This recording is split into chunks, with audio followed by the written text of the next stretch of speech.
Good evening. সবাই নিশ্চয়ই ভালো আছো, আমিও ভালো আছি। যাই হোক, তোমাদের কিছু সাজেশন দেব। অস্বাভাবিক গরম পড়েছে, এই গরমের হাত থেকে বাঁচার জন্যে পর্যাপ্ত পরিমাণে জল খাবে, শরবত খাবে আর রসালো ফল খাবে। যারা বাচ্চা আর বয়স্ক যারা, তারা বাইরে না বেরোলেই ভালো হয়, কারণ হচ্ছে ভীষণ গরম। আর এক নম্বর হচ্ছে, যারা বেরোবে তারা সুতির জামা কাপড় পরবে, বিশেষ করে লাইট জামা কাপড়। ছাতা তো অবশ্যই নেবে, একটা জলের বোতল নেবে। যারা ধরো দিদি, বৌমা, কাকিমা রান্না বান্না করেন, চেষ্টা করবেন সকাল 8টা থেকে 10টার মধ্যে রান্নাটা সেরে নিতে।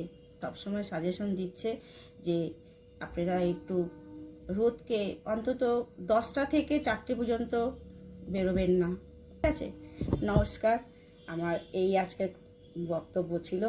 ঠিক আছে, ভালো থাকবেন। আর ভালো লাগলে লাইক, সাবস্ক্রাইব, কমেন্ট করবেন।